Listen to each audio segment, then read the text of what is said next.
Hello guys, today we're going to do a top 10 video, and this time it's going to be my top 10 favorite SNES games, or Super Nintendo games.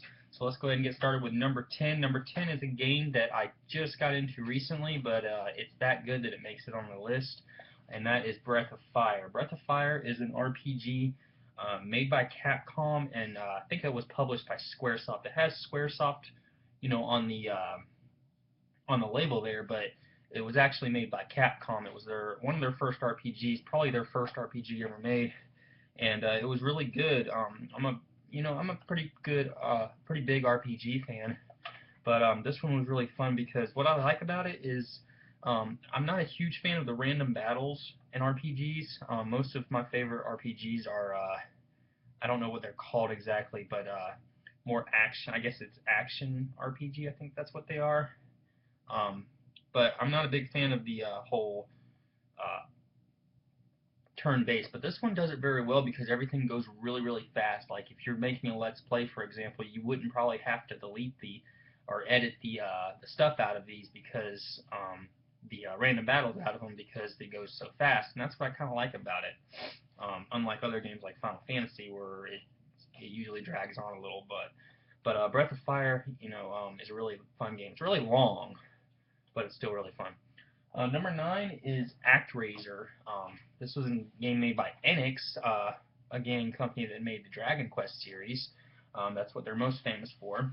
But this one is kind of different and interesting because it combines action, platforming kind of adventure with kind of like The Sims, or I think that's what it is. Not Sims. Like Civilization, kind of. It, Sim City, that's what it is. Where you do a level, you complete the level, and then you get like a simulator where you get to build your town up. Once you defeat the monsters in there, and then you fight another monster later on, and then that's it. You can max out the population if you want to get more points and level up. And it's kind of an RPG too because you level up as well. So it's kind of different. I think there's like 6 stages, 6 or 7 stages, and then it's really short. And there's a box run at the end, and then you beat it. But it's really fun. It's been one of my favorites since I first started on the Super Nintendo, and it's still a really fun game to this day. Number 8 is a really fun fighting game. It's Super Punch Out. Super Punch Out didn't really get the popularity that it deserved, I don't think, because it came out around the same time as Donkey Kong Country did, and as we know, Donkey Kong Country was really, really, really popular.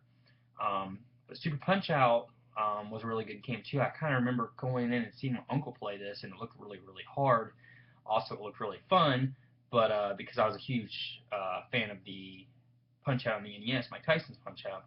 So when I picked it up and played I think it's easier than Mike Tyson's Punch Out though. I can beat this, easily. I've played it so much for one, but I still haven't been able to beat NES Mike Tyson on the NES. So there you have it. But it's pretty fun. It brings back some of our favorite boxers. You can see the three it brings back right here. There's Mr. Sandman, Bald Bull, and then Super Macho Man. The only downside to this game is it has a time limit, and unlike the one on the NES, if you run out of time, you lose automatically. On the NES one, you were able to get a score, and it depended on how well you did, and if you did well against against the opponent, then you actually won if the timer ran out. But in this one, you have to beat them in a time limit, which kind of sucks, but oh well, it's still a fun game. Number 7 is Zelda: A Link to the Past. This is one that I didn't get into until just recently. Also, more recent than Breath of Fire, but you know, enough to for a Zelda game though, it's really fun. It's kind of cool because this game is actually the one that kind of set a lot of standards for Zelda titles. Like I think the hook shot was introduced in this game, and so was the hammer. I want to say it might have been introduced in Zelda 2. Don't quote me on that, but I know the hook shot. I think was yeah, pretty sure the hook shot was introduced in this game, which is an awesome Zelda item. So fantastic game though.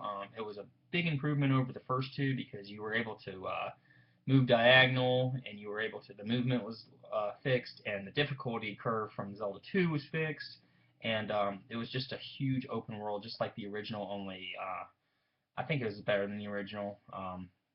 The original hasn't aged too well, in my opinion. Still fun, but it hasn't aged too well. But this one has aged, just fine. Number 6, we have Donkey Kong Country 2, Diddy's Conquest.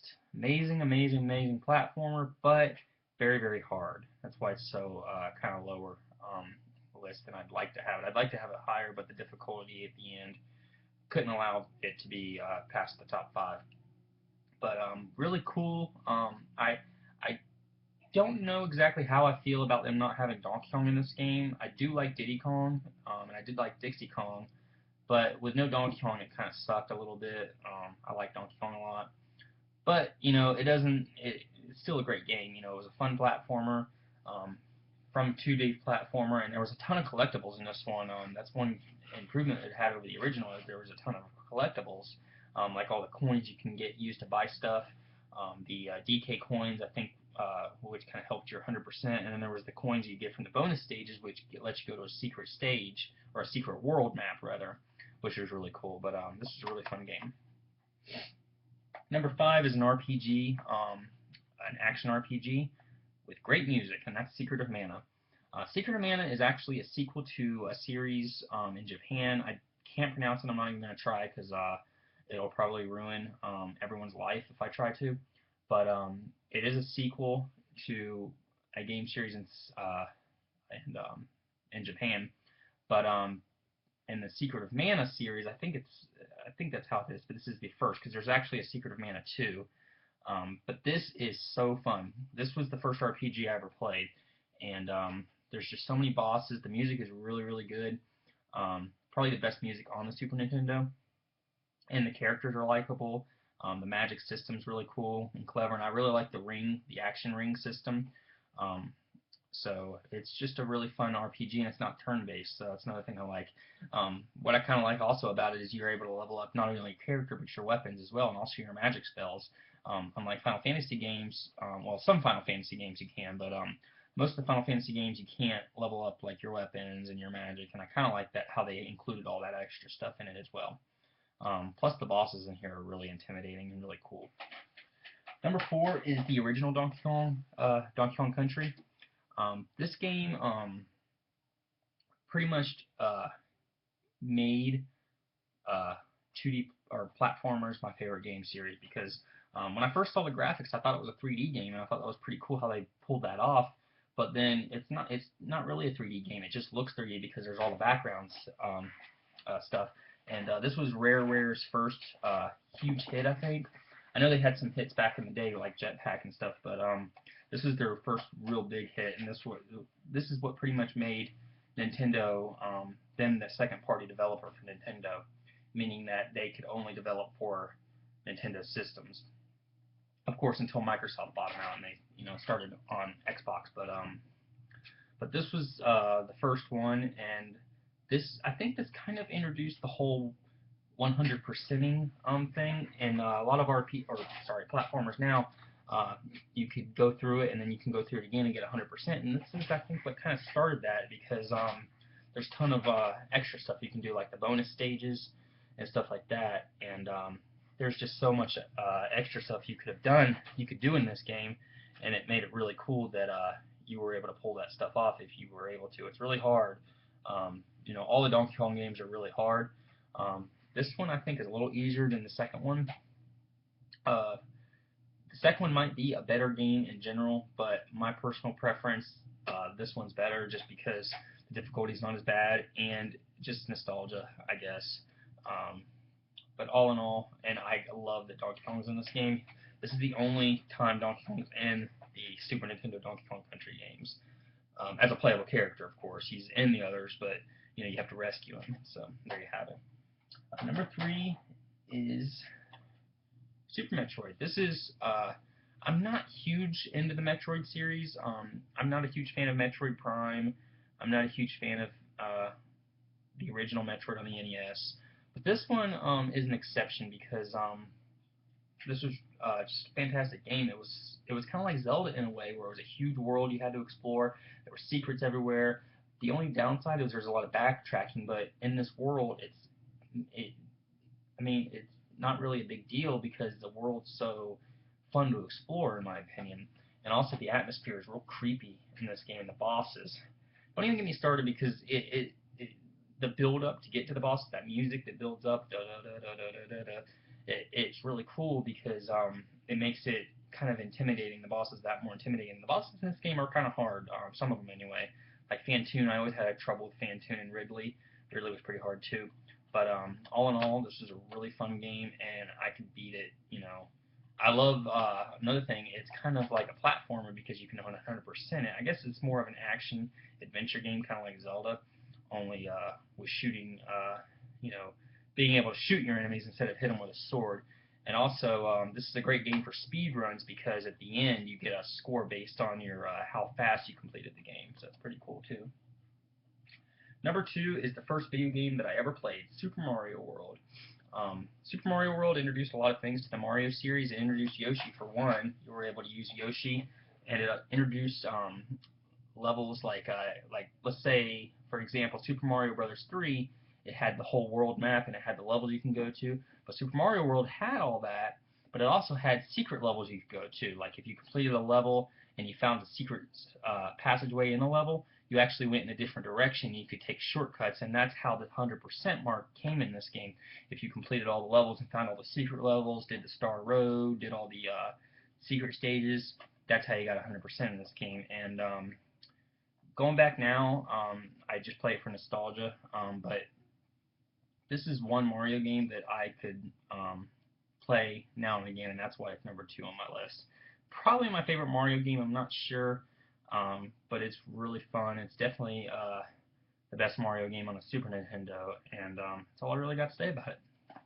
Now, my number one favorite game is actually an RPG, and it's one that'll probably shock a lot of you, but it's Secret of Evermore.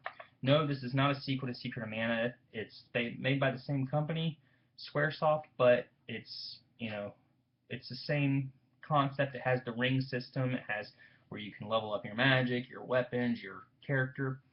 There's only two characters. There's you, your main character, and then there's his dog. And but it's a whole different story. But it's a lot shorter, but it's a lot more. It's not like cartoony like Secret of Mana is. It's more dark and mysterious. Like this was the first game made by Squaresoft of America, and I gotta tell you, it did a fantastic job. I like this game better than Secret of Mana. I don't know why. I think the story's darker. It's really very simple story. It's just a kid trying to find his way back to his home. But and he gets trapped in this world, that's this huge world that with all these monsters. But I think he grows up a lot, and he's able to learn a lot from this experience, and he's able to go back and he's able to go back to his home, but he wants to save all the friends that he made there first, who's also the same people who's from the same place that he is as well. So it's pretty cool. I like the story. I like being able to level up your magic spells and your weapons and all the great things from the Secret of Mana series. And I love the music too. The music's probably not as good as Secret of Mana, but it's still good. A lot of it's just sound effects, really. A lot of the stages you'll just hear like birds chirping in the background, but the boss music, that's a different story. It's really good. But that's it. That's my top 10 favorite Super Nintendo games. Some honorable mentions, I guess, are in place here because there's a lot of great ones that I missed. There's Earthbound, which I haven't played that much, so I couldn't include it.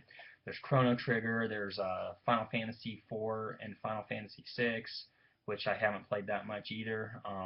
Plus, like I said, I'm not a big fan of the turn-based battle system. But other than that, I hope you enjoyed. Leave me a like, leave me a comment, let me know what you think, and subscribe if you want to see more. And I'll see you next week with pickup videos and top 10 videos. See you then, guys. Have a good day.